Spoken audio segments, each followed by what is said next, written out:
주를 보내 사랑한다 말하시네.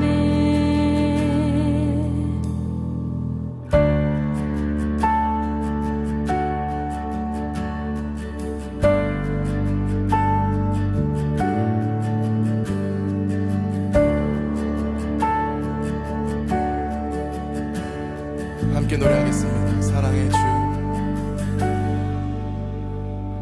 사랑의 주, 내 안에 계시네. 다함이 없는 주의 크신 사랑, 세상에 없는 놀라운 사랑, 그 안에서 나는 자유하네. 날 살리신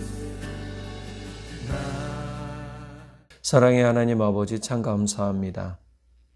이 새벽 우리를 불러주시고 우리가 주 안에서 온전한 삶을 살게 해주셔서 감사합니다. 육신적으로 피곤하나 그것이 우리의 영혼을 지치게 하지 못함을 알고 있습니다. 주님께서 우리의 삶뿐만이 아니라 우리의 영도 만져주시고 주의 말씀을 통해 회복하며 오늘 하루도 주와 함께 동행하는 복된 삶이 되도록 성령 하나님 인도해 주십시오. 믿고 감사드리며 우리 주 예수 그리스도의 이름으로 기도드렸습니다. 아멘. 새벽을 함께 하시는 성도님들, 또 방송으로 함께 하시는 성도님들 사랑하고 축복합니다.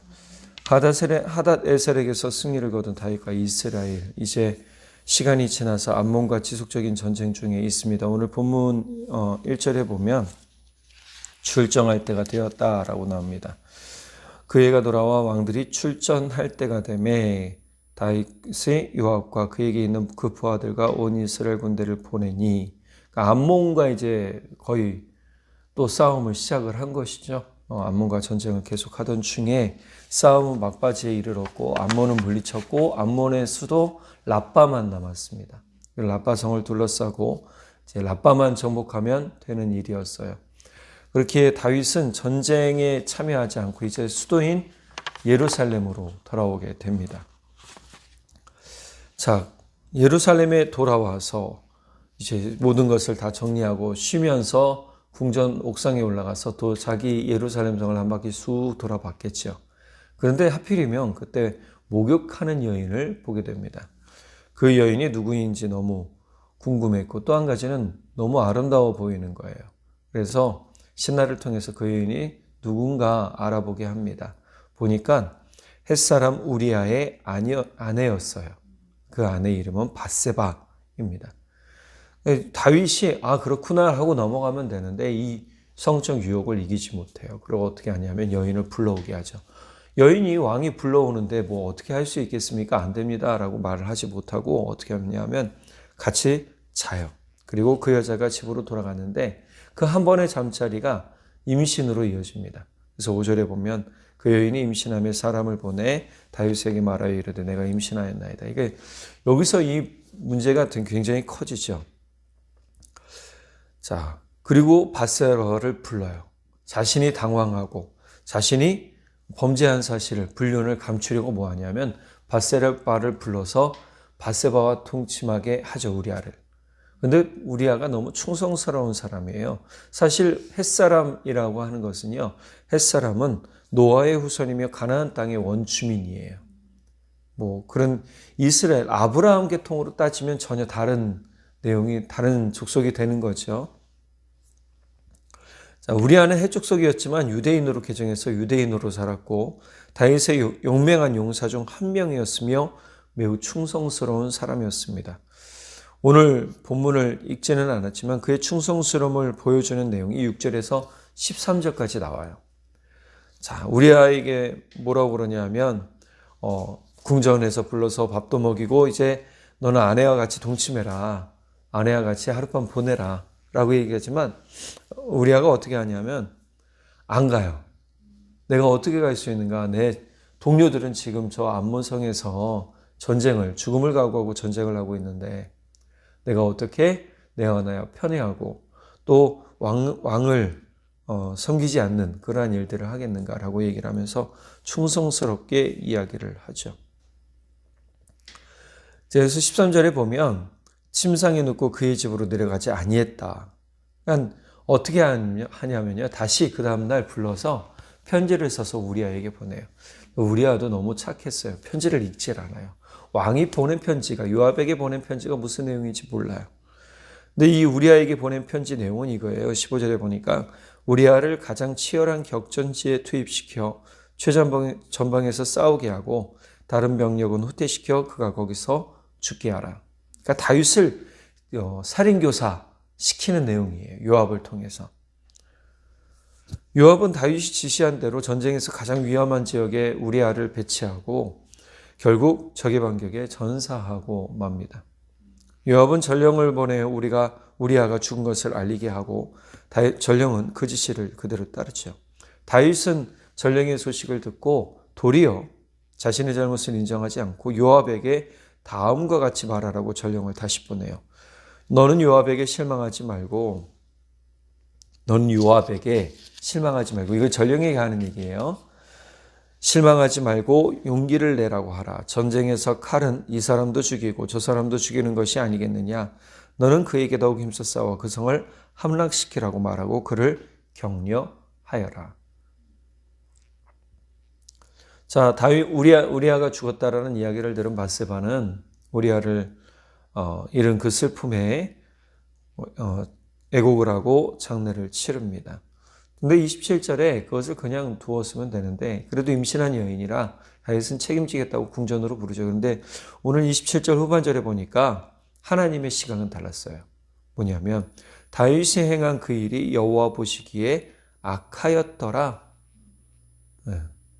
악하였더라.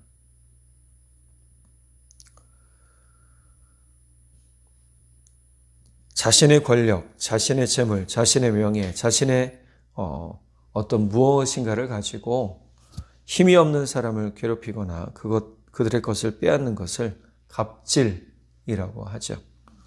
다윗의 죄를 본다면 크게 두 가지인데 십계명으로 본다면 세 가지 죄를 진 거나 다름없어요. 첫 번째로 다른 남자의 아내를 범했고 결국 아내로 삼았죠. 이것은 십계명 중 7번째 계명 간음하지 말라와 10번째 계명 내 이웃의 집을 탐내지 말라를 범한 것입니다. 그리고 두 번째로 살인교사를 했어요. 살인교사란 A가 B를 통해 C를 죽이는 거예요. 그런데 이런 논리를 본다면 다윗은 요압을 통해 우리아를 죽였으니 6번째 계명 살인하지 말라를 범했어요. 살인교사는 살인죄와 똑같습니다. 결국 살인죄에 해당하는 것이죠. 그런데 다윗은 이렇게 죄를 짓고도 반성하지 않았습니다. 그러니 하나님 보시기에 얼마나 악했습니까? 심지어 요압에게는요, 뭐라고까지 얘기했어요? 요압에게는요, 25절에 보면 전령을 통해 너는 담대하라라고까지 얘기를 해요. 여러분, 이게 얼마나 참 황당합니까?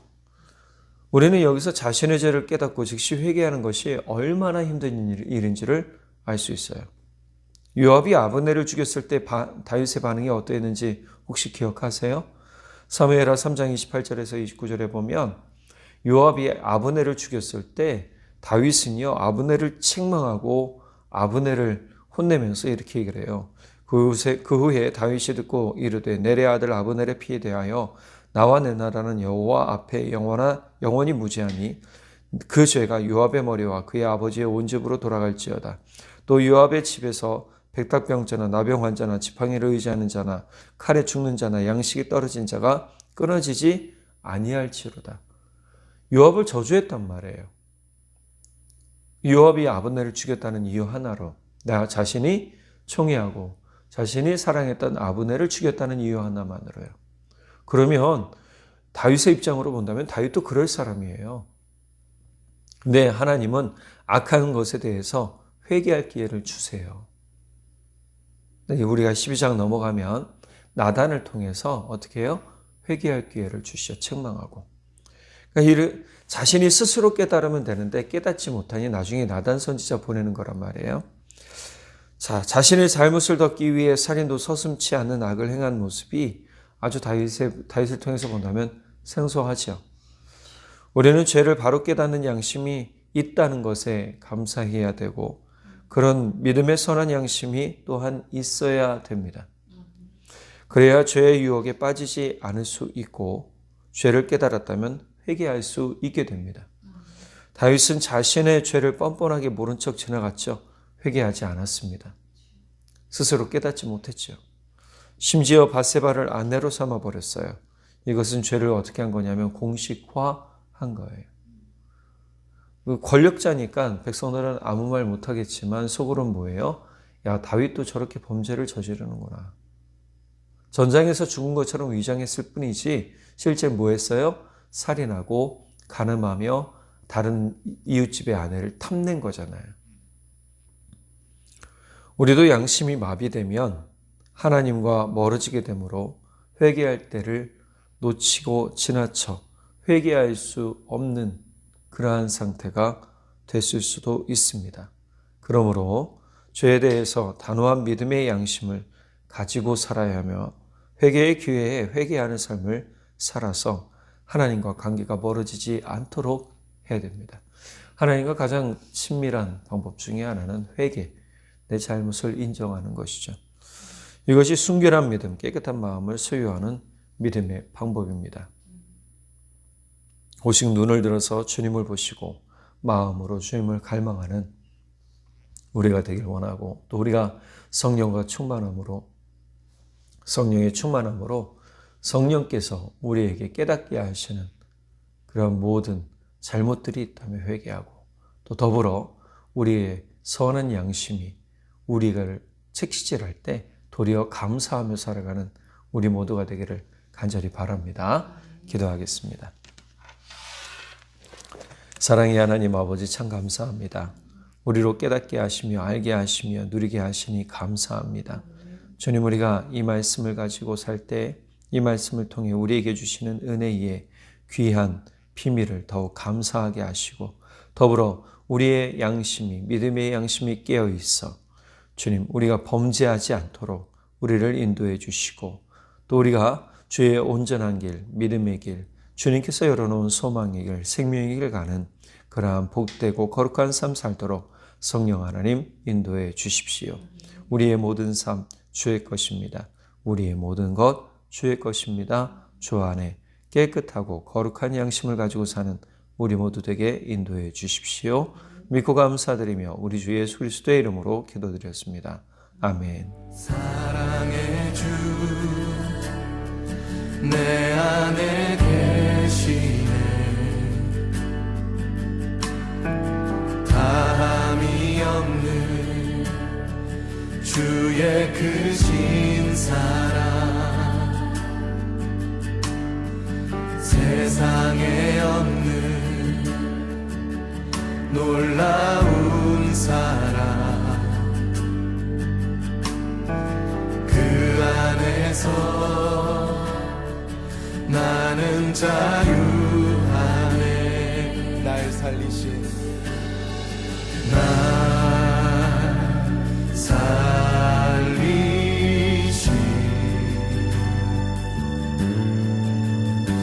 주는